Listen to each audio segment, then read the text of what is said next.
Holy shiitake mushrooms. We're back on another exciting episode of Starfleet Boy, where we have a casual and informal conversation about Star Trek. I'm so nervous because I have such exciting guests on today.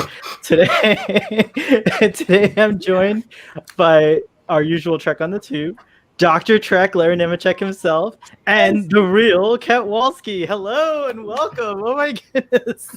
I'm fanboying out right now. You said awesome, so I only showed up for the awesome. That's all I came for. Yeah, it was nice seeing you guys. We'll be heading out. So we've got another appearance to make. Oh, we got the cameos. We can get it out. Yeah, that's it. That's it. We'll just turn and wink at the camera. Just kind of. This is the teaser cameo, and then you're out. Yeah. The teaser. It's all I could afford.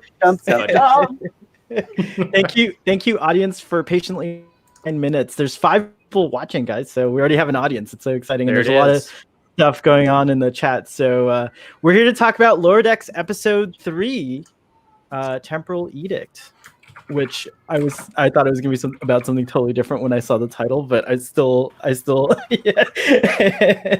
Dumbler and Luxley were nowhere to be found. Yeah, I know. It was strange. Yeah, there was no time travel at all. I almost said that in because I do my short Twitter reactions, and I cut it out because it was too long. But it's just a small reaction. But I almost said I was truly expecting time travel to be in this episode, but there was no time travel. So I don't know if that counts as a spoiler, so I didn't put it in. But yeah, swords and spears. That's it. The crystals. Yeah, the crystal. The crystal. It's a geode. We don't have any crystals when we got the lithium, but you can have those. Yeah, you can't have those. You can't have.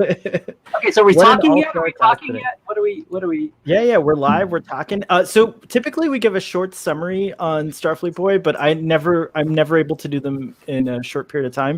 So if one of you gentlemen would like to take a crack at we have summary, professionals here. These people know. Yeah, we have professionals here today. So I'm a doctor, not a scribe.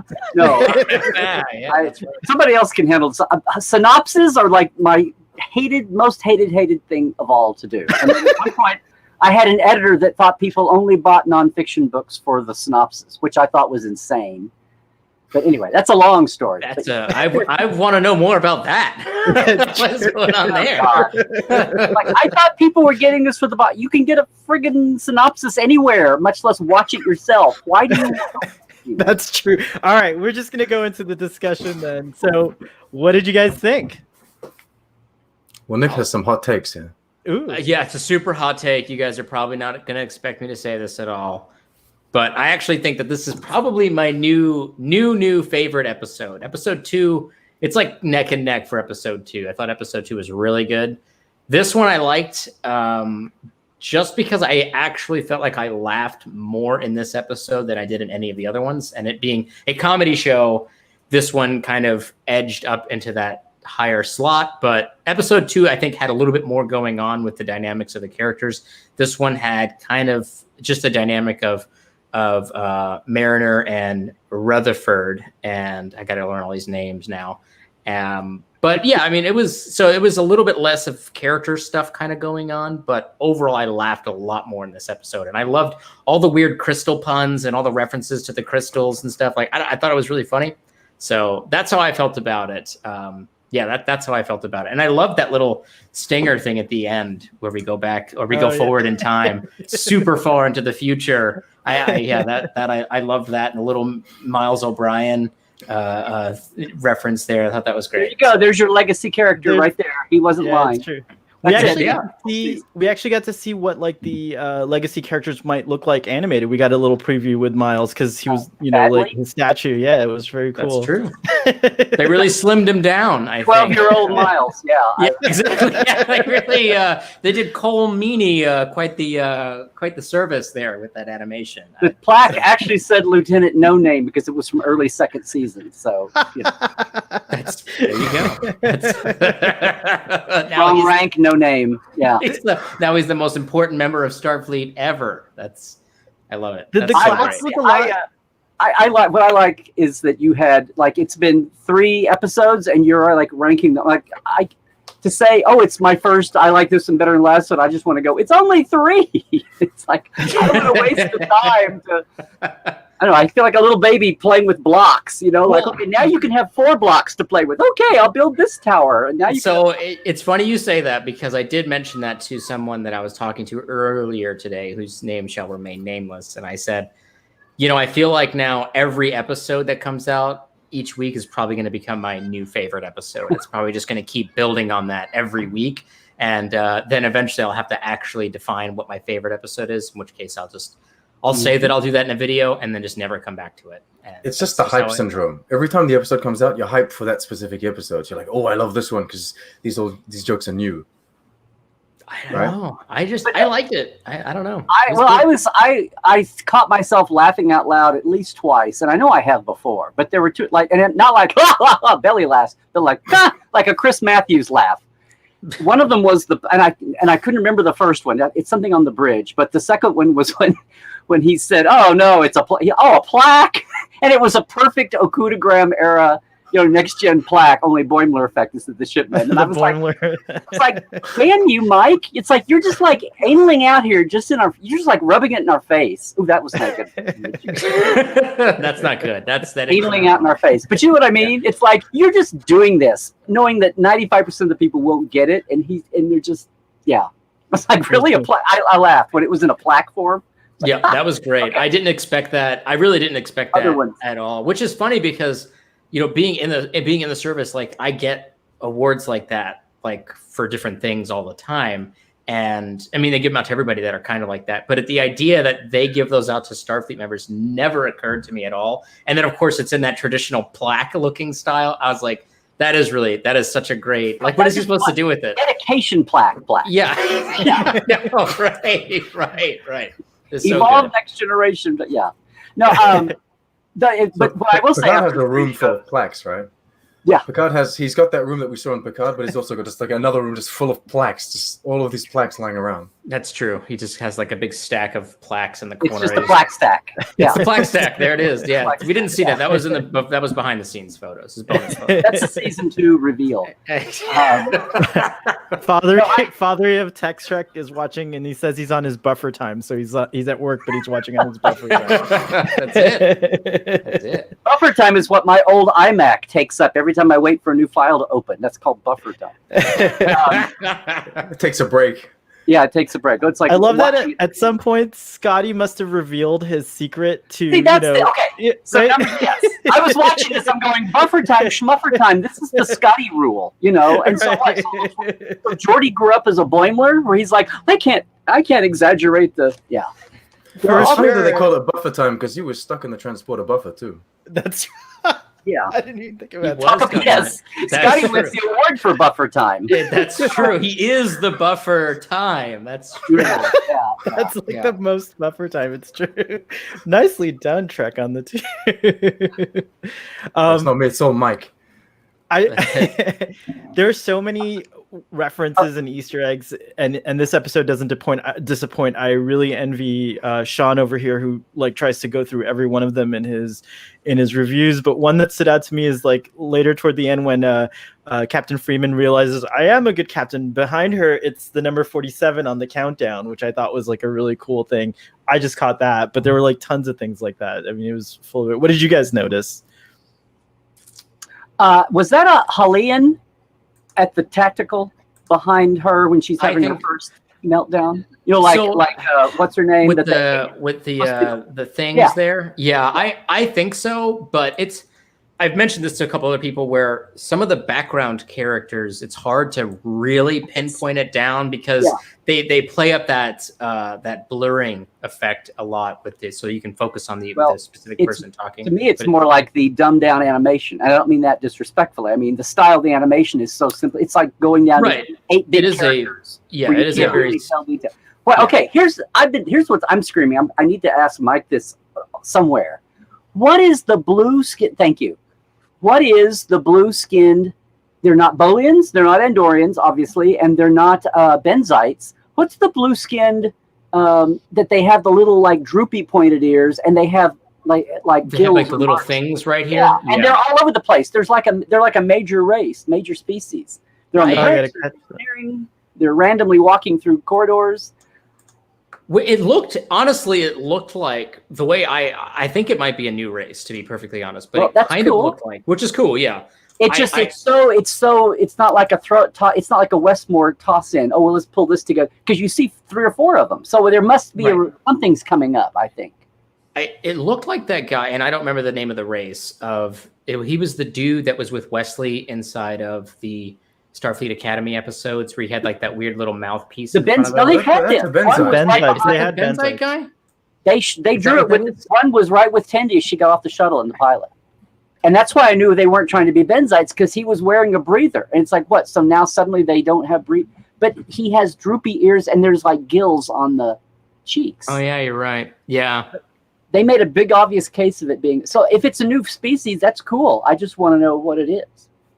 Which also begs the question, we're 3 episodes in, where the F are the Tellarites? There's still no Tellarite. They're showing everybody and their dog in Easter eggs, and there's still no Tellarites. There's never any love for Tellarites. I won't get on my rave on that. They're too grumpy to be on a multiracial ship. They have to stay among themselves. We're saving that for episode 4.7, Larry. So. I think they're also the most diverse species in terms of how they look. If you look at throughout all of Star Trek, they've got a lot of different looks. I'm trying to find diverse species. Do you mean the one from the original series where you could just see the guy's face under the mask? Is that where like the eye sockets were separated from his regular normal face? Is that what you're referring to? Exactly. Or the tusks and the you know what I'm talking about, Larry?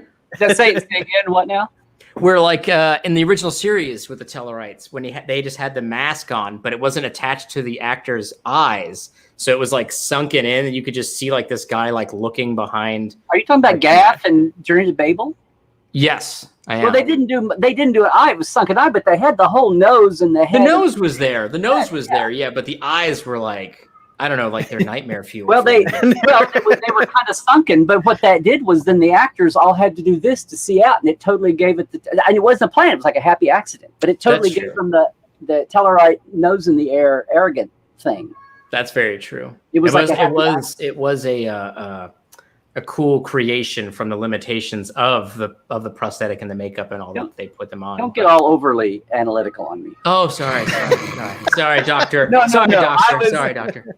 No, it's just that for years, like Andorians, Journey to Babel is very special to me because, like, for once we got off the friggin' ship and showed the bigger, like, after I watched 3 or 4 cycles, when I was a kid, I watched 3 or 4 cycles of reruns after school. It was like, there's a whole universe out there and they never leave this stupid little ship. It's like, I want to see all the stuff they talk about. And Journey to Babel was like the only time you saw all the races. I felt like Oxmix or whatever, Krakow in Piece of the Action. Hey, I only saw one guy on that ship. Hey, I only seen two species in this Federation. Yeah, the Federation, right. Let's know what the hell's going on. So that's why I love. And then every time you get a little taste, and then it's like movies. Oh, come on, you got a movie budget. Spend some money. And finally in 4, it's like, and they're all, they're all wearing rugs at the far end of the long shot. Thank you. They're all wearing rugs. Yeah, I mean that's accurate though. Yeah, 100%. The audience says those blueskins have cat paws for hands, and so then someone mentioned that maybe the Doctor had a litter of Bolian babies, so they're a combo of Bolian locations. So a little cross species. Okay. That would be awesome. I'm for that. And they had 5 in the litter, and they're all in the Cerritos. They're all in the Cerritos. It's all part of their culture. They got to stick together. Nick was right. This is nightmare fuel. Look at the eyes on the original series. Well, they are nightmare fuel. It's terrifying. But well, he must have trouble seeing. I'm really upset that you all are being so speciest here. They never got their due. They're a founding Federation member, and they never get their due. Anyway. Yeah, because they never show up for anything except for that one time in Star Trek 4 where they were wearing mother's drapes. Okay, that's all they were doing. How do you know it's not them that don't want to come? They get invited on these ships, but no. I don't want to go. I'm just going to stay here. I don't want to come and join your ship. Left them off the Evite list, maybe. Okay. That's racist. Oh, they just rant at you. They reply with rants. So you're like, no, I'm just going to take them out of the CC. And not What was contact them. the pre-credits sequence this time? I'm trying to remember. It was weird the because violin. that's right, and that's right. You're right. I thought that was a great little moment there when the Klingon captain hears the bass and he's like, "Today is your day to die, engineer." He thought it was boss music playing in the background. I particularly liked the river dancing that was going along with the violin, which was great. And then following that up with when he was like, that song was about my mother. This too, Ode to a Hug, also about my mother. that was really good. Those two jokes I think really nailed that scene for me. It was. Now I want to see Mrs. Boimler. Are we? What is her deal? For sure. Are we sure that Boimler is a human?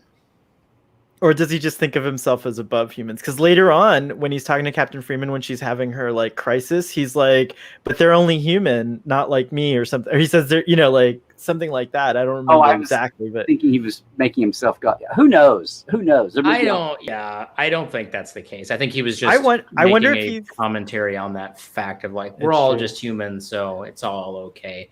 People are thinking he's not human because he has purple hair, but I don't. I don't. I'll see your Bashir finds out he's genetically enhanced in the 5th season and raised him. Raised you a boy. My beer. Yeah. Right. Or Sid. I'm what? Or he's the kid who was pretending to be Data grown up. That could be it too. I don't know. I think that the joke there was that because Boimler is so by the book and loves to work really hard, he is a human, but the fact that the increased work schedule didn't impact him, not because he's not human, it's just because that's his character. He was workaholic and he loves doing tasks for the ship, and that's why he's been doing that all along anyway. Right, so it was no impact to him. He was living his best life when he had to purge those. When he was doing the purge song, the purge song. The tiny little life forms. If you had a ship just I said it already. All I can think of was him was like, "I'll see your blast shield and raise you." Purge the purge song is that's what's up. Fans on that. Oh yeah, for sure. What did you think of the new aliens? The crystal, what are they called? The Gurskakians or the Gurkakians or something? I love how they go and graffiti the ship. Like this, it was a very lower decks thing. We're only 3 episodes in, but it felt very appropriate. They weren't really trying to take it over or steal the technology. They were just graffitiing the ship. Trying to mess it up. Right. It was. I thought that was great. I really enjoyed it. The whole thing on the planet. Well, and the promos the trailers gave it away. The whole, ransom like Riker, foot on the rock and zapped and all that. But it got the weird little dynamic between Mariner and Ransom got a little strange a couple times there. All these early show playing with relationships. But the biggest thing I love was the little crackpot ruler and all his henchmen. And it's just the trope of the aliens and right. Mariner saying, "What is this? The Spears? Really? What is this? The 60s in Kirk?" Right. And they're in the makeshift jail that they could probably turn sideways and get out through the bars. And she's trying to coerce the guard. "Are you really happy with your life?" I mean, that was when she said that, her whole head was sticking through the bars, so they could easily get out. Well, that's part of the animation. We just signed them up. We can't shoot them. We just signed them up. Right. Exactly. The gag with the wood was really funny. Like when he had the wood and he's like, "Oh my gosh, I was in such a hurry, I didn't get the right thing." But then it reminded me of the Fabonin sequence in Star Trek Beyond when Kirk is trying to negotiate with these guys and they're like, "Our mortal enemy gave you that thing," and they get crazy and start attacking. And it kind of gave me that vibe. So I thought it was cool, how it was in the same spirit of that, and I liked it. But yes, I love that. I love that the whole gag of her sleeves and that she doesn't want to roll them down, because I think Sean was talking about that a couple of discussions ago, before the show started. He was like, "I wonder if that's regulation, if she's allowed to roll up her sleeves." And the freeze frame look on her face when he finally yelled at her the last time and walked away, and they just went to her face, and it was like they'd not used that before, where she's just like. It's almost like a McCoy go to hell look, but it's feminized. And they held on it for a beat too long, which was awesome. It was great. It made it uncomfortable, which I think was the point. I think it was it was really uncomfortable. Yeah, that was great. He's like, yeah, we're not in a barn or something like that. We're not on a farm. Roll your sleeves down. That was, and then she still didn't do it. And then she got busted for it at the end. I loved it. It was great. She didn't roll her sleeves down. So she got one ripped off. Yeah, the other one was still up. Yeah. People are so. Part of what's funny about this is people are also, is it Star Trek? Is it not Star Trek? And my thing is like, it's fine. My thing has been like, where are they? It's animation, and people are so worried about is it Star Trek or not in canon. But my thing is like, so where is it getting to be too? I heard somebody talk about this, and it clicked in with me. Like, where are they getting to sitcom-y? And Mike talks about how it's as much as sitcom. It's like your work, all the old tropes and memes of 50s, 60s, 70s, 80s workplace sitcoms and family sitcoms, and sometimes it's and I went to that because when the captain first has her little meltdown on the bridge, and she's being very petty and vindictive, you're like, well, no wonder they don't give her anything to do. It's like, if this is really if this is showing up in her psych profile, no wonder they don't give her anything to do. And I instantly flashed on a little, not a TV guide log line for a first run, but like the TV guide log line for 20 years later after school in syndication would say like, the crew grows desperate when the captain, what's her name, the actress, gets on an efficiency kick. I mean, it's just a little like sentence and a half thing. And that's the 100%. Because her doing all the token, and we're going to do this. It's like, wait, this is all stupid. And you have to have the ensign to tell you, and then at the end, you have to come back to the, ensign, you were right. Da-da-da-da-da. And it's like, well, that's what it, but it was a different vibe than what I liked about the pilot when the captain and Tana had a Star Trek trope meme moment there in the thing where she's like, you better be right about this. I hope I am because you don't have much time. And there's, and the ensigns and the Boimlers and Mariner's like, you better wash your hands. She's like, shut up. It's like the subtext was, shut up. I'm having a dramatic Star Trek moment at the end of the climax of the show. Right, exactly. But it was like, it was such a stereotype of that. And you had this one, only it was all about the landing party and the memes and the token. Oh, the landing crew is the away team is tied up on the rock, and we're going to have the two of you, somebody fight it out. I mean, just all the tropes were there, even as the ruler of the planet sitting there, being bored. And of course, the big galoot, can talk more than grunt his own name and all that stuff. Right. And he was like super smart, right? He was like, let's build a justice system. I like to read. I like to read. Yeah, right. Exactly. He was like, I don't want to fight. I can see the American Library Week PSA already for next spring from Lord. That's great. How did these guys get into the Federation? Because like they show them this block of wood and like, theyose are our mortal enemies that we fight to the death and shit. And then as soon as they do was outlawed except for except for Talos 4, right? But then they come and attack you and they spear your ship. They land on your ship. They hook onto it. It's like, how are these guys even accepted into the Federation?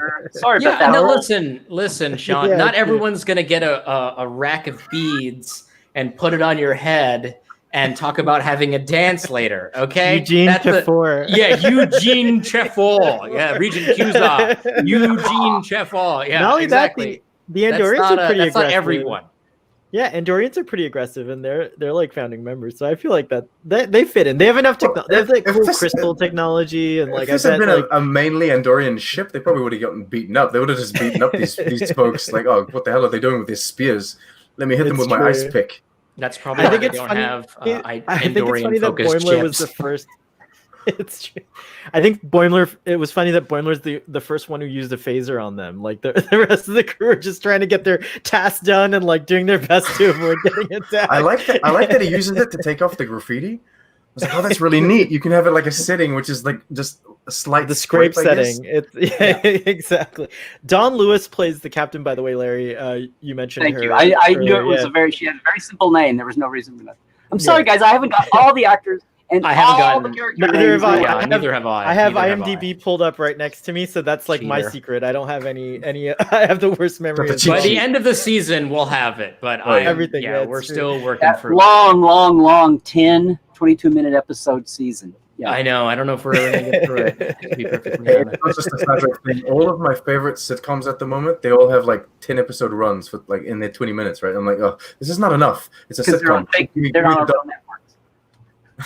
I screamed with laughter when the aliens exclaimed he's got wood. And Stress Free K, welcome to the stream. Every single Trek fight trope was lampooned, and that's totally true.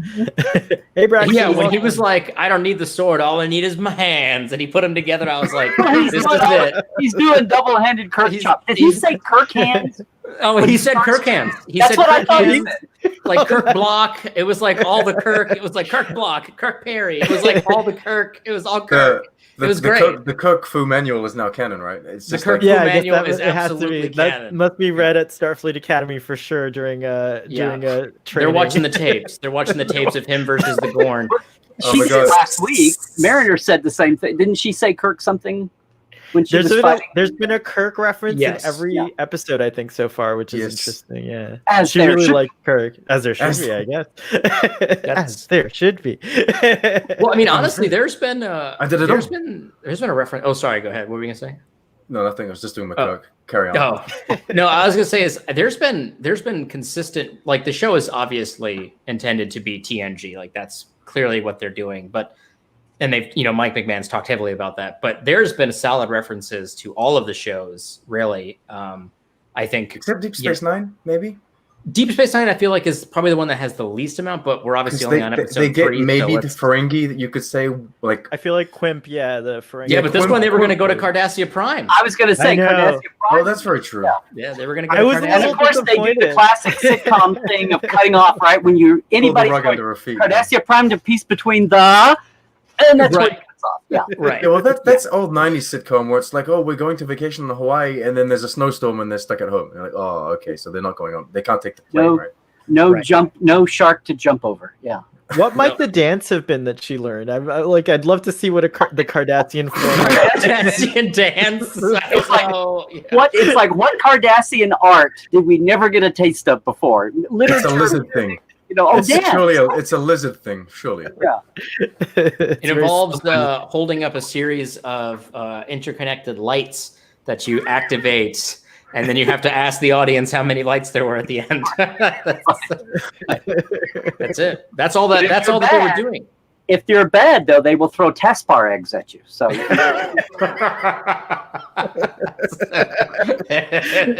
you're not paying attention. Yeah. We got another moment in this episode where you thought like the senior crew were going to react a certain way when Tendi is telling Dr. Tayana that it's going to take her 5 hours to fix the med bed, and she's like, "What do you mean? That's great." I'm kind of okay. I'm going to turn it to hater mode. No, I'm kind of over those fake outs. I think they've done it in every episode, and they did it multiple times with Rutherford. Like no. And then he says, oh, it's a good thing you can change the department. Yay, we're so happy for you. And I think it worked for Rutherford in the sense that they tried to like emphasize on how open Starfleet is to having you change things. But here I was like, I'm kind of, that's not a joke that works for me.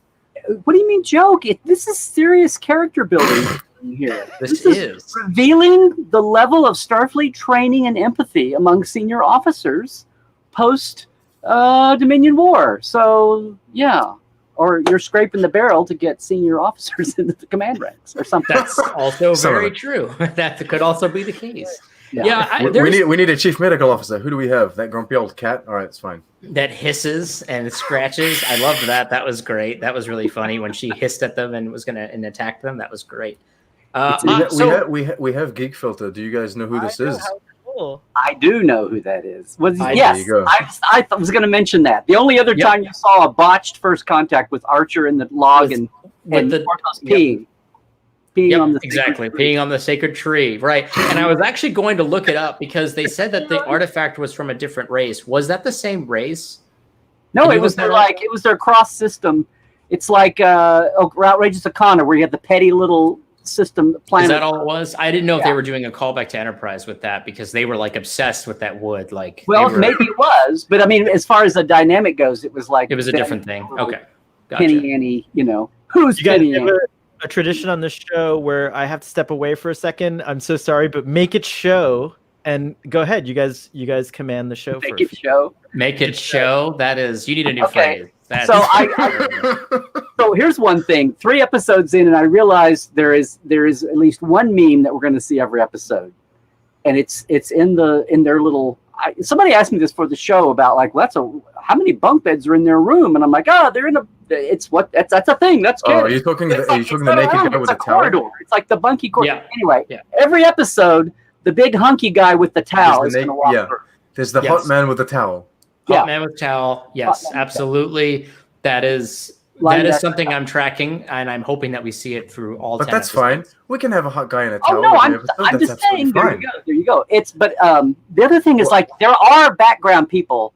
Oh, the other thing was after the first episode, I was like, Rutherford broke up with Barnes, and I still want to know what the history of that Barnes being a Trill name is. But okay, her dad was human, and her boring human, and her mom was Trill, or anyway, whatever.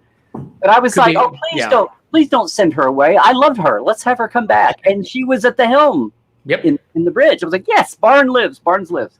They have specifically drawn out, like they must have designed a main crew, and this is the thing: you don't have to hire extras or have like actors come in every week, whatever. So you can just draw the same crew over and over again, which is great because they might get more character development. Well, Barnes is a speaking character, but yes, there are some characters. Like there's the woman, there's the ops yellow. There's the Napian guy, and he's got the yellow shirt. He's always there. There's one that was you see her all the time. She's got like auburn.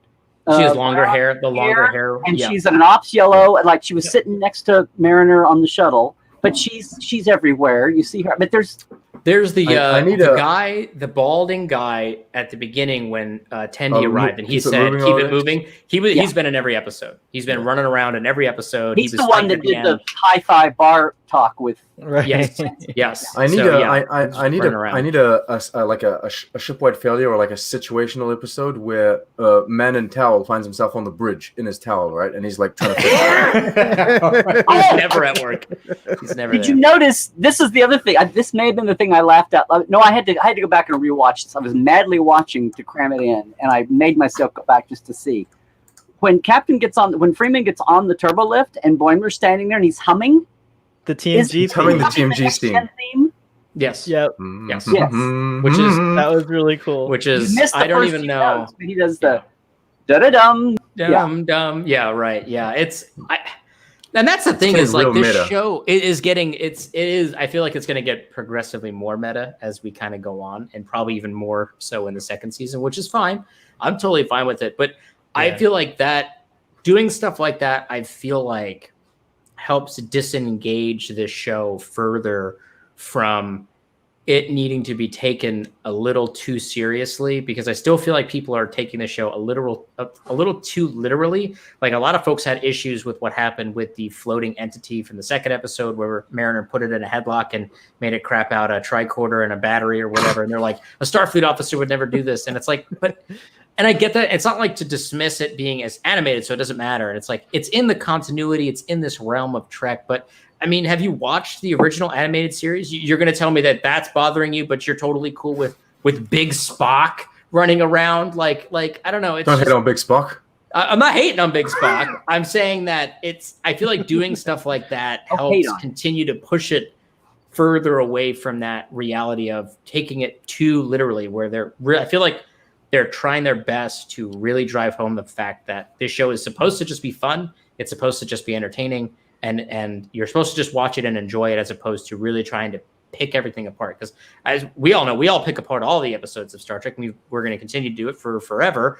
But this is one of those things where it's like, don't take it too seriously, I feel like. And that kind of goes back, I feel like, to the Ephraim and Dot animated short trek that they did, where the Dot 7 has like a sentience to it, and they're like bouncing around through time. And I think it was not supposed to be taken too literally. And this is kind of like really expanding on that. Linearly as well. There you go. Yep. So that's I don't know. I feel like doing meta commentary and meta jokes like that, I should say, not meta commentary, I feel like helps separate it a bit from that reality piece, which I think is good. I think people need what helps illustrate that? The commercial, the Tribbles commercial at the end of Edward. Also, right. Even though it's live action.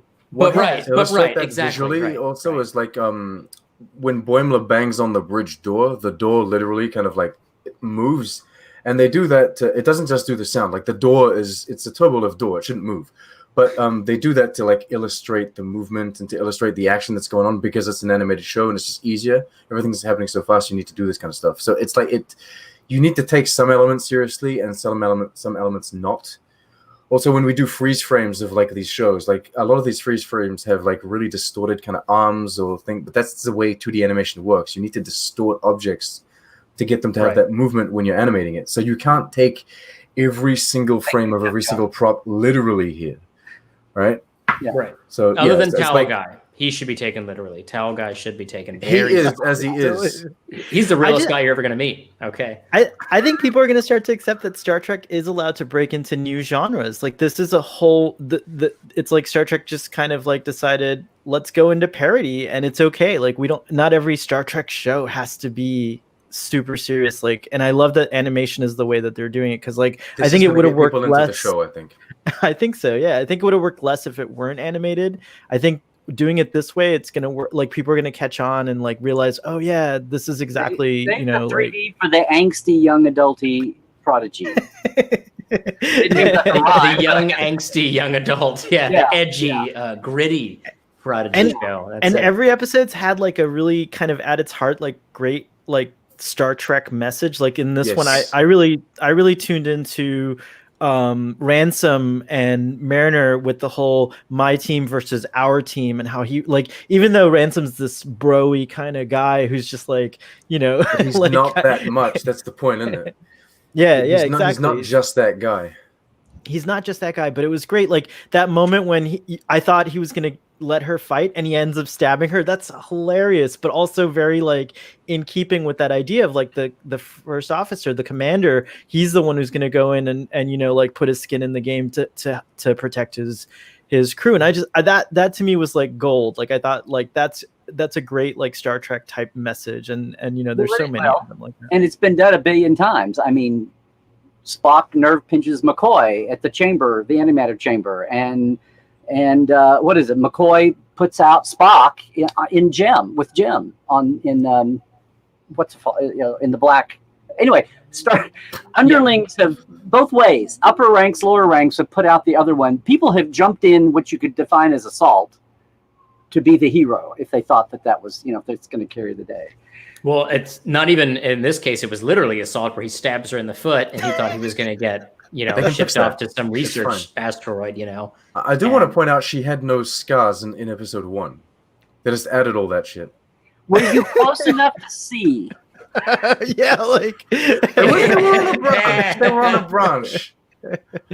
They do show her on a branch, but again, that's the thing is if this show was live action, I feel like it would have probably failed. I feel like it would have failed miserably, and I think it would have, if they kept the exact same stories with the same scripts, trying to make a comedy, live action comedy, I think it would have just felt. They couldn't have made it as snappy though. Why it's called animation. I mean, that's the whole point. It's heightened for animation. But what you were saying there at the beginning was, and Mike has said this in interviews, it's a comedy. It's heightened. Mm-hmm. They when they say canon and it blows people's heads, I was like, yes, all these factoids, when they were throwing star dates and planets and species and things out, I fully expect for that to be, you know, cataloged. But it is heightened for comedy, yes, and there's exaggeration, yes, but when you boil it down to its essence, it should fit in, and it will fit in. But the other thing is, Mike says, the heart you were talking about. At the heart of all, there's comedy, but it's never at the expense. Nobody's ever made to look stupid or dumb. And it's all like when the family is making fun of itself, it's okay. Somebody from the outside comes in and makes fun. If Mike and most of his team weren't old Trek boys and Trek girls, it wouldn't have flown. It would have looked like somebody making fun of Star Trek and ham-handed, like bull in a china shop, you know. But they know that they're doing what people have done on Facebook, you know, memes for 10 years. That's what they're doing. Right, it's true. It's like from the family doing it, and he says, but the bottom line is, he was the guy who made never the made memes. fun of. There is a heart. There is what you said. There's always is a central, good old like Starfleet moral message thing at the core. It's just layered over with animation. Fathery also points out a good point here, where I love this had a topical and relevant story about employers working people to death to the point that they become less efficient and miserable. And this is not the first time Lower Decks is doing that. The whole idea of like being allowed to change departments and like doing it without like a hassle. And there's a lot of like, I think one thing that's cool is like, I kind of am feeling, as a lower decks person in life in general, like I'm kind of feeling a lot of catharsis watching this and being like, yeah, I hope my managers are watching this. All these subversive labor messages coming through. Right, it's a very topical show about labor force and employer relationships. Who would have thought? Who would have thought that would have come up? And I hope it's targeted to like big Star Trek fans like Jeff Bezos and maybe some of these like they send this to corporations so that the CEOs watch them. Oh, yeah. The CEOs suddenly Picard doesn't have an international distributor anymore. They dropped it. Just like this show. Yeah. Yeah, that's right. Exactly. Yeah. I also like that. So both Mariner and Ransom thought that the other two were kind of hot in those moments. Like when he was like fighting, she's like, "That's really hot." Constant. And then at the end, when she's like, "I'm not going to file a report," and then he's like, "Oh yeah, well okay, good. I'm throwing you in the brig." And then she's like, "I will bathe in your blood" or whatever. And he's like, "That's kind of hot." I like that they have that relation though, because she says things that are completely outrageous for a Starfleet officer to say. She says like, "I'm gonna dance in your blood" or whatever she says at the end, and you're like, how the hell is she gonna get it? Like, you can't say that as a Starfleet officer. But having that little moment where he's like, that was kind of hot. You're like, okay. So he's going to let it fly and no one's going to talk about it because he finds it hot, right? So I find that kind of justifies the... Right, and she just let him get away with stabbing her exactly. in the foot. And so they have that relationship, which kind of... It enables you to have those kind of exaggerated, over-the-top jokes, but then justify their existence within this kind of Starfleet setting that you have. Well, what's happened here, and the other thing was I was hoping to see...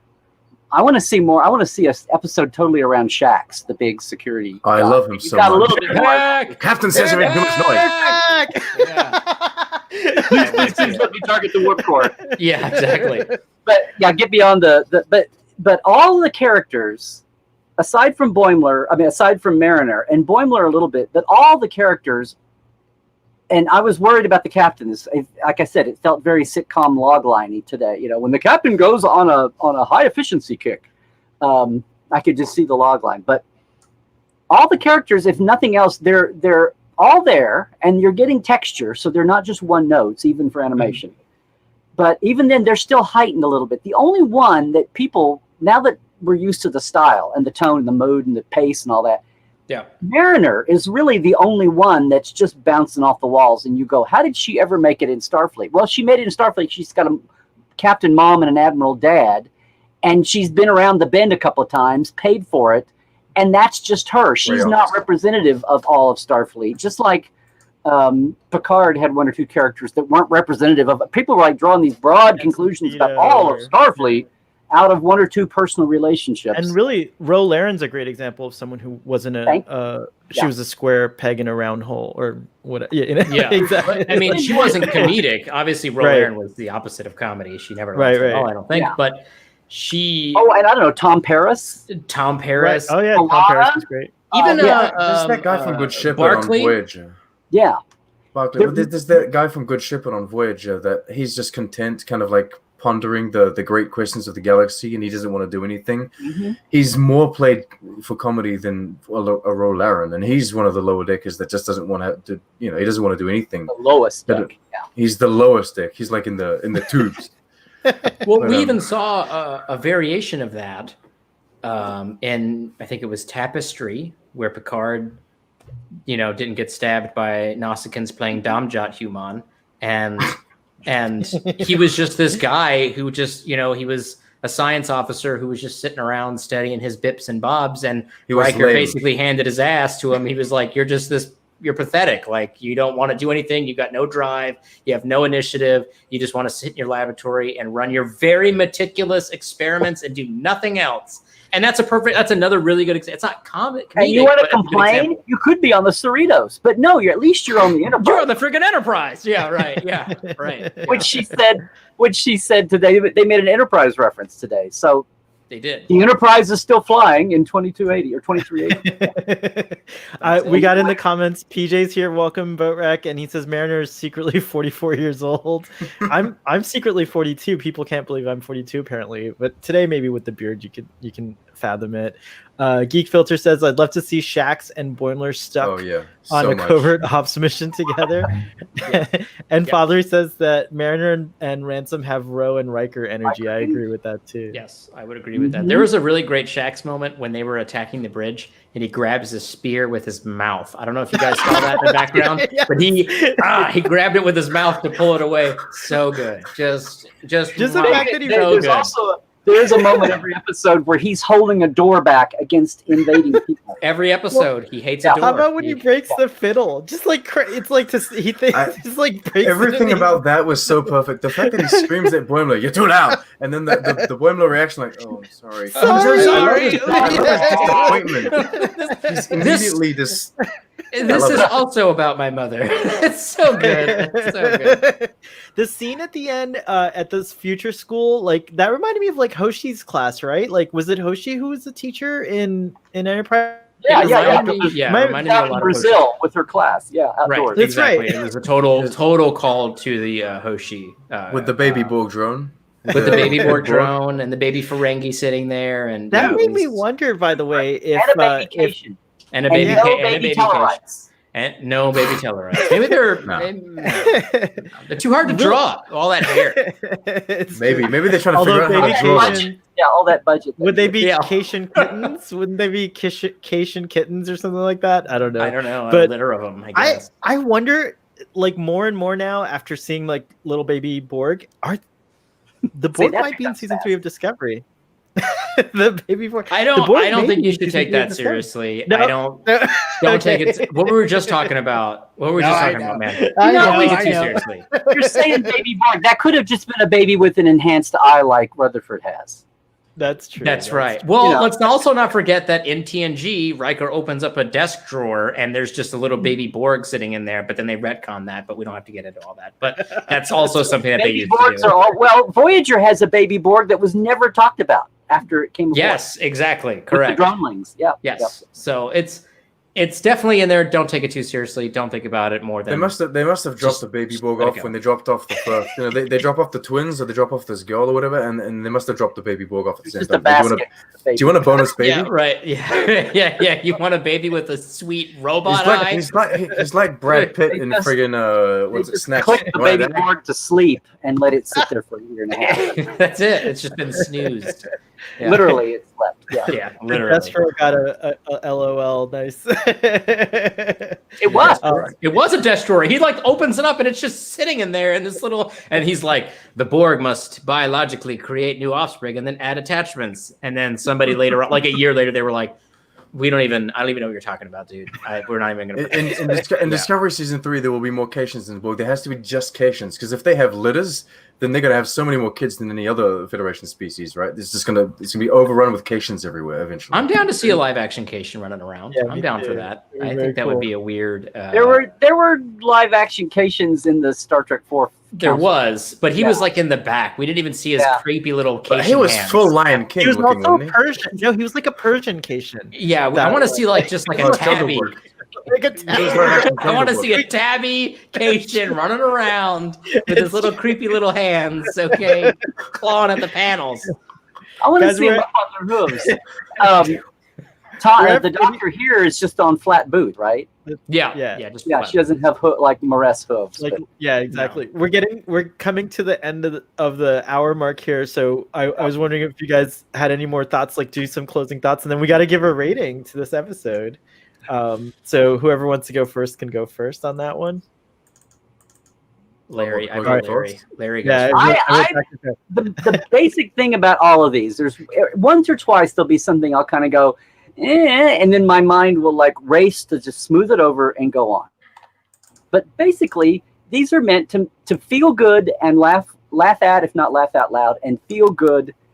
And I love seeing some of the reviewers and some of the fan comments where they go, well, finally, I can feel good about a current Star Trek. It's like, well, okay, that's good. That's fine. There's nothing wrong with that. But it's like, the break and Strange New Worlds right around the corner. Don't worry. Your Planet of the Week, People of the Week, Plot of the Week, standalone is coming around the corner. Like I kind of predicted a couple of years ago, but it's like eventually these will all be. Eventually, we'll look at all of these like the way people, micro look at the differences between next gen and original, and next gen and DS9, and next gen.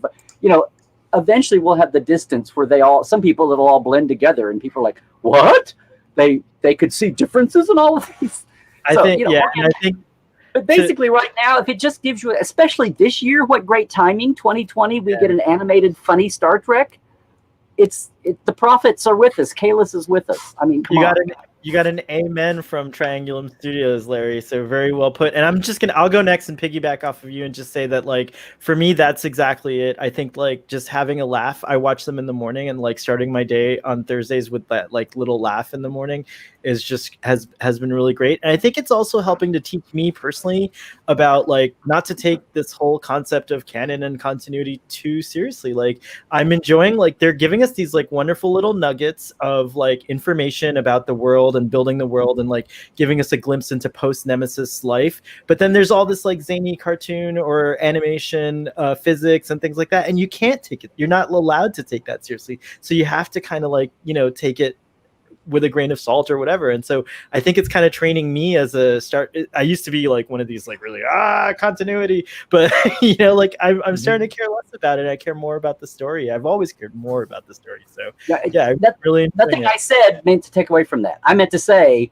you could have been happy, funny, zany Star Trek in a million different ways and tones, and they're doing it exactly right and giving everybody plenty of Easter eggs and nerd stuff to look at and file away. Yeah. Take it away, number one. Well, I'm just reading. There's a comment here that says it wasn't the trick we asked for, but it was the trick we needed.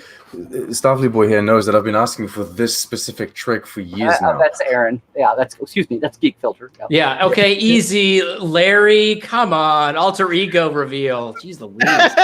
I've been wanting a Star Trek sitcom, and I've been wanting an animated Star Trek for just years. And when they started putting like Mike McMahon, and we started learning about who Mike McMahon was, what he'd written for, when they put out Solar Opposites, I was like, I know exactly what kind of show they're going to put out, and I know exactly what kind of humor they're going for. And I lowered my expectations at some point because I thought, okay, I'm too hype. I'm like building this up so much that I don't want to be disappointed, but there was no need to do that. It comes out and it's exactly what I wanted. It's how I expected it to be. Nick knows me so well that he literally told me, you're going to enjoy this show so much. Like, it's made for you. Mm-hmm. It was. I did say that. I did. Yes. It was. I did say that. So there we go. I'm happy, and it's the show that I wanted. And regarding continuity and canon and all that, we will always have issues that we nitpick for. And I nitpick a lot when it comes to Discovery. I found things to nitpick in Picard, but for some reason, it's less important in this one. And it's not just because I like the show more. It's because it's not supposed to be taken that seriously. It's like, this is the one show where you can kind of go overboard or do different things. And so, yeah, I'm very happy about it. All right, you get the last word on this one, Nick. Oh no. Okay. Lawrence O'Donnell here. Yeah. Yeah. I mean, I think everything that you guys said is great. I feel like it's challenging to generate interest from a writer's perspective. I think it's challenging to generate interest for people to come back to your show every single week, which is why I think a lot of television, not Star Trek, but just television in general, have gone with this long form serialization. Every episode builds on the next one to the next one to this final big confrontation of a season finale cliffhanger. Tune in next year. Come on back. And it's exhausting, and it limits the writing, and it makes things feel padded. And it's all these issues that we've talked about before with, and not just in Star Trek. Like, there's a lot of shows that do this and that suffer from that.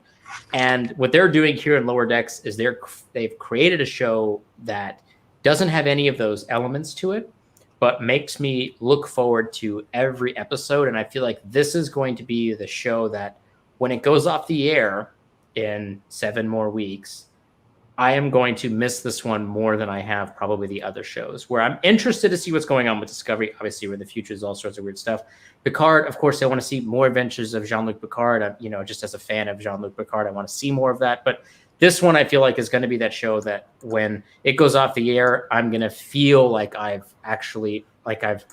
missing out on something that I want to actually be a part of, and I want it to continue on for, and that I'm actively looking for in the second season, which is a hard thing to do for any show, but even harder, I think, to do for animation. And I think they're nailing it. And honestly, I feel like every episode is just getting better and better. And the more we kind of get involved with these episodes and these characters, I feel like we're just getting more attached to it. And so by the end of it, I feel like we're all of us as fans of Star Trek, I think we're going to be super attached to what's going on in the show. And I think we're all I think, Sean, you mentioned this, I think the ratings are going to continue to rise. The viewership's going to continue to rise. The favorability of the show is going to continue to rise over time as more people tune in. A lot of the comments that I've seen are people who have said, I wasn't interested in this show at the beginning, but I actually watched the first episode or the second episode, and it turns out that I really enjoy it. I see a lot of those comments on my review videos, which I think is going to continue to spread. And I think people are going to really love this show by the end of the 10 episodes. People are going to be really clamoring for more. So I can't wait. I can't wait. Even feeling like people will sit down and watch, they'll start binging this one more than they do Discovery and even Picard. It's got a lot of rewatch value as well. Yes. People will watch it and they'll think, oh my God, there's going to be one more thing. I didn't see the first 46 times I watched this. I'm going to watch one more time. Yeah, I have coworkers at work that some of them tried Discovery, they quit after 2 episodes. Some of them tried Picard, but they're just not interested. All right, this is literally the end. They know that I make videos, and like my coworkers are very honest. They don't care about Star Trek. They don't care about my videos. This is the only show that has 2 of them watching the show and 1 of them watching my reviews. And this it's not me, and it's not my reviews. It's the show that's done this. It's because they're interested in this. They're a generation, or there are people that come from Final Space, Rick and Morty, this kind of animation style. They come from this kind of comedy, and it's a very active market right now. That it's a very good idea to bank on, and it's going to get new people interested in Star Trek. And having it harken back to one of the most defining eras of Star Trek, The Next Generation, is very good because it will get people interested in that. I was going to say, and after they've gone around the block with this 5 or 6 times, they can't help but have the curiosity to... Correct. What was the episode that was based on? There was an episode called Lower Decks. Let's check that out. There you go. Now I'm in Star... Right. What are all these references? Why do these guys keep talking about this or talking about that? What's Kirk Hands? What is right. this? What's Kirk Hands? What's this Genesis device that they mentioned? What's all this stuff? Like, what's the Janeway protocol? Well, you'll never find out what that is. But that's true. But who is Janeway? What is we that? Need a Janeway is Miles O'Brien. Where is Miles O'Brien? Yeah. I wish they had the O'Brien statue with his sleeves. The O'Brien sleeves. Yeah. Someone's going to go through like 60 years of Star Trek content just to find out why O'Brien was so important and be like so disappointed. Like, oh, wait a minute. The thing is, all the time. What?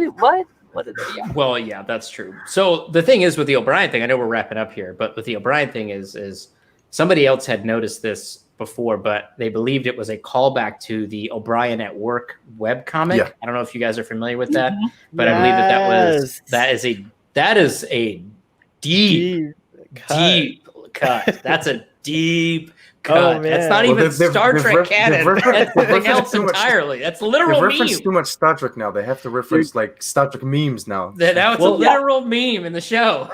Geek Filter pointed out that someone was humming the Stargate theme on Stargate in an elevator, so that might have even been a reference. There's just so much. That's like true. There's so much. There's so much to unpack in this show.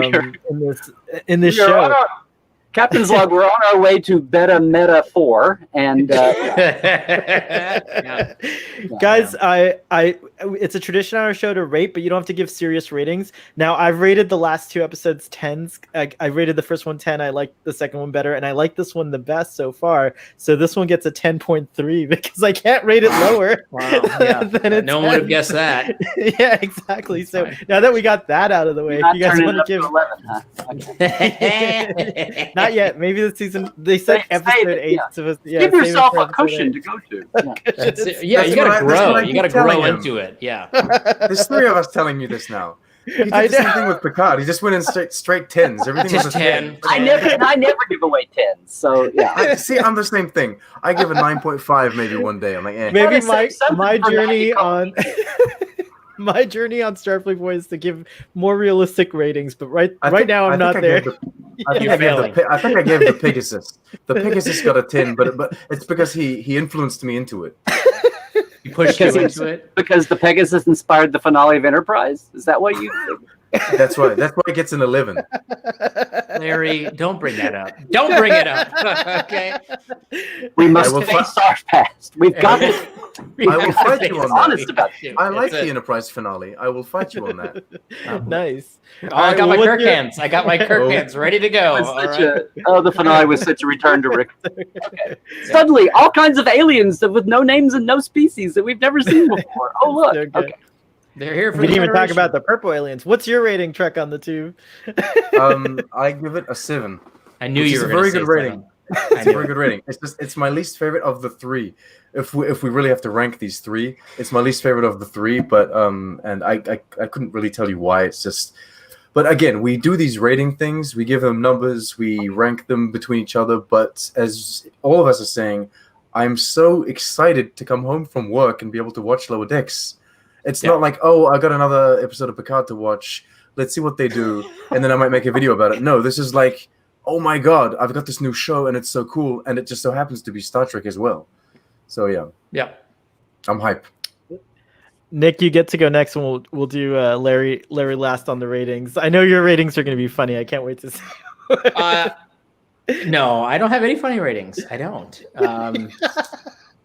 You can't say give it 7 in a really ridiculous way or something. Seven baby kittens.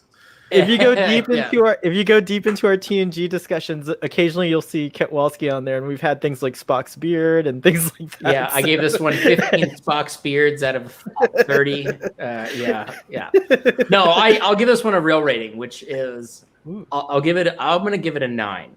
I'm going to give it a solid 9.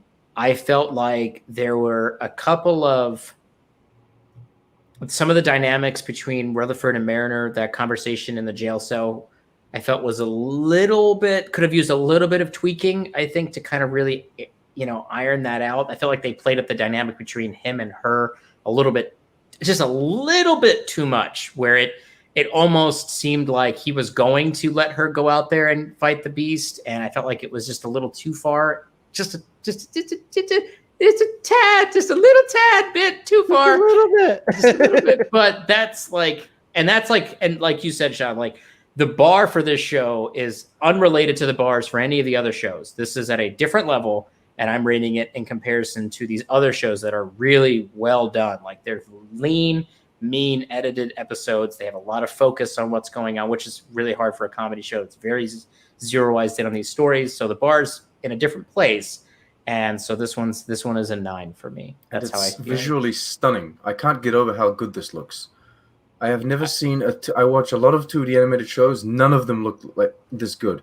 The friggin' tasteful lens flares and the shines and the reflections, everything is impeccable. The zooming clock effect when they were going through the time it's issue. Amazing. That was really cool. Very cool idea. Yeah, the little Very transitional clock that came out on the Cerritos front end. Just the sun shining through the cell window, and how it adds that little shine to everyone's to their outline. Yeah, it's good. Yep. All right, Larry, what is it? I can't hear you. I'm pulling my punches on these because I feel funny rating individual shows until you get the whole season, whatever. I'm basically enjoying all of them, but the last 2 have had less factor than the first one, which I blew off to being pilot and let's grab new eyeballs and keep them going. Yeah. And we'll massage down all the Star Trekky stuff that purists are going to go about. But I really, really love the second one. This one, I'll still give it a, I don't know, oh, damn it, I had something a minute ago. I have the number that you're going to throw out. I have it below my hand, like below the camera right now. I'm not going to change it. I'm going to keep it just this way and see if I We have not met each other before the night, ma'am, have we? That's right. I know. I don't even know who you are. No, I will say 8. Shit, I had a thing and now it's left me. Anyway, I'll give it an 8. Oh dang! I had 7-Up. I had 7. I had 7 too. I was expecting 7. It was the only thing I kind of went in about was the captain being a little too cartoony. I know. The captain being too cartoony with her mania about that, but it's a cartoon. So, it's always like this. It's we Only always through have- the eyes of a child could we see. That was all of the tone and the plotting and all of the. I mean, I hate when every single little use of the Star Trek universe is called an Easter egg, and I always want to go, no, it's called using the universe. Now, there have been Easter eggs. He hates me for doing this. No. Like him popping up, if he gets a gut laugh out of me, then that's an Easter egg. Like pulling up the perfect dedication plaque for his little plaque. right. I can't wear it. I got my bloody. Here's the canon cop. Oh boy. Yeah. But the thing that really surprised me when they first started rolling out the promos was, you were talking about the visuals. And now I get why they needed 2 years on 10 episodes. It's like they researched the hell out of the basics. Oh, the other thing is every room on the Cerritos is square, if you hadn't noticed. I mean, like I did not notice that. There's perfect 90-degree angles on every room. That's a good point. Okay. It's just like you know, because you think of the bridge even being kind of ovally. Nope, bridge is square. But This the one makes visuals sense. on everything. We'll have to do a breakdown. Track Yards will do. There's probably lighter 17 breakdown videos of, out already. Yeah, it'll be 35 videos of the bridge. And let's compare it to every other bridge module on every other God. For 5 hours that's unedited. Somebody's got to do it, and it's fine. That's It's true. totally fine. Someone's got to do it. That's true. I'm not fucking doing it. That's We're a right. big, Yeah. we're one You big guys do happy that. fleet. Come on. We That's are right. one big. I love that. Thank you. Very Everyone nice. has their own dick. But anyway, I was amazed when they started rolling out the promos, and you know, it's one level is just the sets. I don't even call them backgrounds. Animation should just be backgrounds. They're like sets. Like if they're 3D computer modeled and they're sets and they can turn and do anything and they're consistent. And then the whole level of the Easter eggs and the, you know, having Nomad leading. There's another scene in the closet where I swear to God, and I haven't put this out there anywhere. It's the outrageous Okona part from his ship that he brought aboard that Geordi totally didn't played that. with. Yeah. There's one thing where it's like sitting up on its edge and you see the little So cool. dome in the kind of octagonal Oh, housing. yeah. And I was like, oh my God, it's the thing. Like they literally sat down and just had a stack of shit and just went through and did frame grabs and found a shape on some background of some show and just It's this Barry guy, Barry J. Kelly here. He's the director for episode 1. When I was watching the live stream, he was explaining that this is basically his job. He looks at every episode and tries to figure out like how he could frame it either as Star Trek, either as sci-fi, either as comedy. But he's also kind of in charge of like adding all of these little Star Trek elements. What could we do? Like, oh, we've made a scene on a planet. Let's make it more Star Trek and put like a race here, a race here. So I'm assuming everyone's got a part in this, but I congratulate this Barry guy for like he's doing an amazing that does the animation, and I'm gonna get my first Titmouse shirt. It's on its way in the mail. I'm so excited. where from? You just wrote them. The animation studio. Yeah, the animation studio that's doing this is called Titmouse, I think, and they're doing that weekly, not weekly, the series of shirts, different shirts that are like made by the animators. So they're designed by the animators. So you could order the whole series or order one at a time. It's on StarTrek.com. Oh, okay. That obscure little site. See, that's what you've never heard of it. It's like a unsolicited. That was an Does StarTrek.com know about this? No, there's a phantom site called Star Trek. They definitely don't know about it. That person's they don't even know there's a new show out. No, I meant this Phantom Mirror Universe site that's using their name. That's true. Yeah. When you type StarTrek.com into Google, it comes up with, did you mean StarWars.com? Did you mean Stargate.com? Farscape.com? But I'd love did you mean I'd love Mary to do Sue? this all night. You guys are amazing, but we're gonna have to wrap it up. And I want to just let you guys tell the audience like where they can find you and what you've got going on. So if you got something I know Larry, you have a great series that I love tuning into on Saturdays, and we actually changed the time of our live stream just so that we went on after you, so we didn't go on at the same time as you. Thank you guys. Yes. I'm really proud of that. Yeah, and so I love it. So go ahead, Larry. Why don't you tell us where the audience can find you and what to look forward to this week? Everything is headquartered at LarryNemeczek.com. At Larry Nemeczek on Twitter. The main Facebook house is Larry Nemeczek's Trekland. That's where my 2 live things, 1 p.m. on Tuesdays, Trekland Tuesdays live, and then you just said it, that's Pacific, and then 10 p.m. or 10 a.m. Pacific for Life Support Live with Dr. Ali. And yeah, very proud of that. And very cool. I'm late to the for 10 years. YouTube was my free server. And only been the last year or two I finally got geared up. But this new computer is going to let me get more video going. But everybody, please go like and subscribe my channel. There's lots of older interviews there, which are still awesome. And now we're putting. Speaking of which, Mike McMahon coming to your booth at a convention and talking to you like 10 years ago is on your YouTube as well, and that's a nice deep cut. Wait, 5 years? Yeah, it is. Yes, it is. A younger, more youthful, wide-eyed Mike McMahon. Just wet behind the ears. Doesn't even know his book had just come out. He had just published his book. So I'll send you the link, Larry, to your video. So Wait, this isn't something you saw on that PhantomStarTrek.com channel, is it? No. Very suspect. Very suspect. You've got a fake Mike McMahon talking to a fake Larry Nemec. You can't trust, So it's true. It's true. Check on the cheer fight. I think he saw it recently too. Ooh, I like that bokeh. All right, Sean, where can we find you? We know where we can find you, but you got to tell the audience anyway. You can find me here on the YouTubes, and then you can find me here. I'm always doing a conversation on this channel somehow, so that's it. I'm Trek on the Tube everywhere, and that's it. And then Nick, you can find Nick at Ketwalski, but go ahead, Nick. What's going on your channel? I don't have anything going on over there. I'm thinking about just shutting it down. You can find me by going into youtube.com/Trek on the Tube. That's where I'm at. So there you go. That's it. That's where it's at. Nice. That's By the way, your studio is coming along really nicely, and I'm glad you wore your Romulan hoodie tonight. That's very cool. Yeah, I got a rocket. I love this thing. Super very nice. Yeah, very nice. Excuse me, but Romulans wear gray things. They're not allowed to wear any other color. That's right. They're only allowed to wear gray things and drink blue ale, and that's it. Yeah, and that's it. They have shoulders. If they don't have shoulders, they're not Romulans. Yeah, that's it. Guys, this has been the delight of my year having you guys on. Thank you so much. I'm so honored. I'm chuffed, cheesed, and pleased, as I like to say. And I welcome you back to come on again anytime. We do a lot of one-off discussions on Starfleet Boy After Dark, which Nick came on and made a nice little cameo the other night. And a wide variety of topics. But we also every Thursday, Sean and I, and maybe you guys or whoever wants to come. We'll do our Lower Decks discussions and reactions. And then on Saturdays at 3 p.m. Eastern time, we are exploring the original series. And we just up right now is, what was the last episode we did, John? I wasn't there. Was it Charlie X that you did? No, yes. Are you going in order? Yes, we're going in order. So the next one, Starfleet Boy is having a memory gap because he's just you did the Naked Time. The Naked Time, thank you. Oh my gosh, how could I forget? It was Sword Sulu. No, father. Anyway, that's it. Check it out, guys, and thank you for being here.